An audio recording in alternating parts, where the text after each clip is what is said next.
You get nothing. Amanda's voice echoed through my living room as she waved the wedding invitation in my face. James is marrying Olivia next month, and guess what? No divorce, no property division. You're just getting kicked to the curb. She was practically bouncing with glee as she delivered the news that my husband of 8 years planned to marry his mistress without divorcing me first. I took a slow sip of my coffee, letting the familiar warmth steady my hands. Thanks for telling me, I replied calmly, watching confusion flicker across my sister-in-law's face. She clearly expected tears, maybe some screaming or begging. Instead, she got a smile that seemed to unnerve her more than any outburst would have. My name is Sofia Martinez, and at 34, I had just learned that my husband thought he could start a new life without legally ending our marriage. What Amanda didn't know, what none of them knew, was that I'd been preparing for this moment for the past 6 months. That's it. Amanda pressed, clearly disappointed by my lack of reaction. Did you hear what I said? James is marrying Olivia. The ceremony's already planned. Their new house is being renovated. You're nothing to him now? I set my coffee cup down carefully. I heard you perfectly. Is there anything else? Amanda's triumphant smile faltered. This wasn't going according to her script. She'd always been like this, taking pleasure in delivering bad news, especially to me. From the moment I married her precious brother, I was never good enough for their family. You're being weird, she said, narrowing her eyes. Why aren't you upset? James is replacing you with someone younger, prettier, from a better family. You should be crying. I thought about the last 6 months, about the quiet preparations I'd made after finding lipstick on James's collar. Such a cliché, really. The late-night calls, the suspicious business trips, the sudden need for privacy with his phone. I remembered the moment I found messages between him and Olivia, planning their future while plotting to leave me with nothing. But I also remembered my grandmother's words from years ago. The smartest players are the ones who let others think they're losing. Amanda, I said, standing up and smoothing my skirt. Thank you for bringing this to my attention. I appreciate you taking the time to deliver the news personally. She took a step back, thrown by my composure. You're up to something, she accused. I know you. You're planning some kind of scene at the wedding, aren't you? I laughed softly. No scenes, no drama. I genuinely hope James and Olivia will be very happy together. Mom was right about you, Amanda spat, gathering her designer purse. You never deserved James. You're not even fighting for him. As she stormed toward the door, I called after her.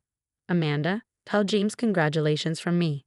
The door slammed behind her, and I waited until I heard her car start before pulling out my phone. With steady fingers, I dialed a number I'd memorized months ago. Mr. Wilson, it's Sophia. Everything's proceeding exactly as we expected. They've set a wedding date for next month. I paused, listening to his response. Yes, Amanda just left. She was kind enough to show me the invitation. No, they still have no idea. Yes, I think it's time to move forward with the next phase. I hung up and walked to the window, watching Amanda's car disappear around the corner. She'd run straight to James, telling him how strangely I'd behaved, how I must be plotting something. They'd worked themselves into a frenzy trying to figure out my angle, but they were looking in the wrong direction entirely. Opening my laptop, I checked my email. The confirmation I'd been waiting for had arrived. All the documentation was in order. Every transaction James had made in the past year, every account he tried to hide, every piece of evidence of his relationship with Olivia, all of it carefully cataloged and verified. I opened the safe hidden behind our wedding photo, ironic placement, really, and pulled out the small leather notebook where I'd kept my own records. 6 months of careful planning, of playing the unsuspecting wife while quietly building my case. James thought he was so clever, planning his new life with Olivia, thinking he could simply walk away from our marriage without consequences. My phone buzzed with a text from Amanda. Whatever you're planning, it won't work. Just accept that you've lost. I smiled at her message, thinking of the meeting scheduled for tomorrow morning. James, Olivia, and their perfect plans were about to hit a wall they never saw coming. Sometimes the best revenge isn't making a scene or fighting back. It's simply being prepared. Setting the phone down, I walked to our bedroom, soon to be just mine, and began methodically removing James' expensive suits from the closet. He'd want these for his new life with Olivia. I folded each one carefully, remembering the day I'd found the first hint of his betrayal. a receipt for a diamond bracelet I'd never received, tucked into one of these very suit pockets. That day had changed everything, but instead of confronting him, I'd started planning. James always underestimated me, treated me like I was naive, easily manipulated. He was about to learn just how wrong he'd been. I heard my phone buzz again, probably another gloating message from Amanda. Opening my dresser drawer, I pulled out the wedding invitation Amanda had so gleefully waved in my face. Next to it, I placed the file Mr. Wilson had prepared. The contrast was almost poetic, their elaborate plans for a future that was about to implode, and my simple documentation that would tear it all apart. Time to show them what nothing looks like, I whispered to myself, closing the drawer with a soft click. The next morning, I dressed carefully in my favorite charcoal gray suit, a gift from James during happier times. By 9 a.m., I was seated in Mr. Wilson's office, reviewing the final details of our plan. "They should be arriving any minute," he said, arranging the documents on his polished mahogany desk. "James believes this is a standard meeting about his new property purchase with Olivia." Right on cue, we heard voices in the hallway. James entered first, his confident stride faltering slightly when he saw me. Olivia followed, then Amanda, who must have invited herself along to witness what she thought would be my humiliation. "What is she doing here?" Amanda demanded, while James's face darkened with anger. "Sophia," he said coldly, "this is a private meeting. You need to leave." Mr. Wilson stood, his expression professional but firm. "Actually, Mrs. Martinez is exactly where she needs to be.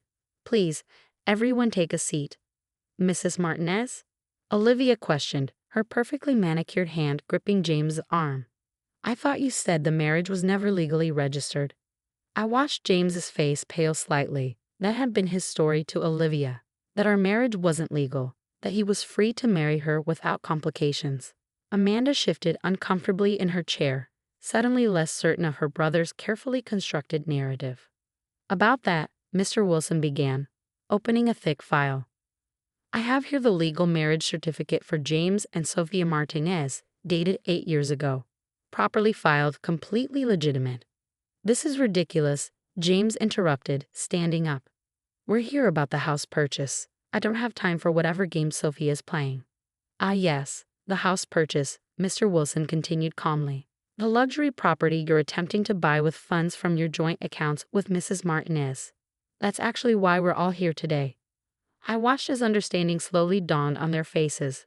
James sank back into his chair, while Olivia's grip on his arm loosened. "Over the past 6 months, I spoke for the first time, my voice steady. James has been systematically moving money from our joint accounts into a private account. Money we earned together, money meant for our future. You had no right to track my finances," James snapped, but Mr. Wilson held up a hand. "As his legal wife, she had every right.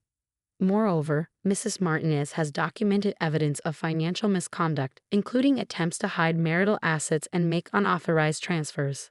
Amanda's smugness had completely evaporated. "James," she whispered, "what did you do?" Mr. Wilson laid out document after document, bank statements, property records, evidence of James's attempts to hide our marital assets. Each piece of paper stripped away another layer of his carefully constructed deception. "The house you're planning to buy," I said quietly, "you're using our joint savings for the down payment, money we saved together over 8 years of marriage. Did you tell Olivia that?" Olivia stood up abruptly, her face flushed. "You said it was your money," she accused James. "You said there wouldn't be any complications." "The complications," Mr. Wilson interjected, "are quite significant. Attempting to purchase property with marital assets while planning to deceive your legal spouse is fraud, Mr. Martinez." James' confidence had completely crumbled. "This isn't what it looks like," he tried, but even Amanda was shaking her head. "Mrs. Martinez isn't interested in pressing charges," Mr. Wilson continued. "What she wants is a fair and legal division of assets, starting with the immediate freezing of all joint accounts and a proper divorce settlement." I pulled out a document of my own, a comprehensive list of our marital assets and a proposed division that my lawyer had prepared. "I'm not trying to ruin anyone's happiness," I said, looking directly at James. "I just want what's fair." The room fell silent as James stared at the papers in front of him. His perfect plan was unraveling, and for once he had no smooth answers, no easy escape. If you refuse to cooperate, Mr. Wilson added, Mrs. Martinez is prepared to take this matter to court, where all of this would become public record.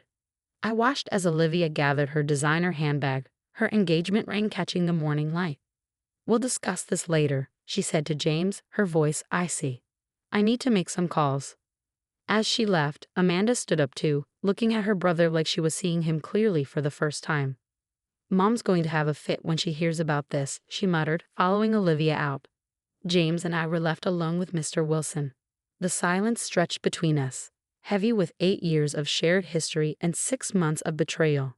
Why didn't he just talk to me? He finally asked, his voice hoarse. Why all this secret planning? I stood up, smoothing my suit jacket. Would you have listened? Or would you have just found a way to hide everything better? He had no answer for that. As I walked to the door, I turned back one last time. I loved you, James. I deserved better than being discarded without a second thought. Leaving the office, I felt lighter than I had in months. The carefully constructed plan had worked perfectly, but more importantly, I finally stood up for myself. Amanda's words echoed in my mind. You get nothing. She had been wrong about so many things, but mostly about what nothing really meant. The weeks following the meeting brought changes I hadn't expected. Olivia disappeared from the picture entirely, apparently deciding that a man who would lie about his marriage wasn't worth the drama. Amanda, surprisingly, was the first family member to reach out. I owe you an apology, she said over coffee at a small cafe downtown. I was horrible to you, and I was wrong. I stirred my latte, watching the foam swirl. Why the change of heart? After the meeting, I did some digging, she admitted. Found out about all the lies James had told everyone, not just Olivia. He even lied to Mom about where the wedding money was coming from. She paused, looking genuinely remorseful. I was so busy being his loyal sister that I never stopped to question anything. The divorce proceedings moved forward smoothly after that.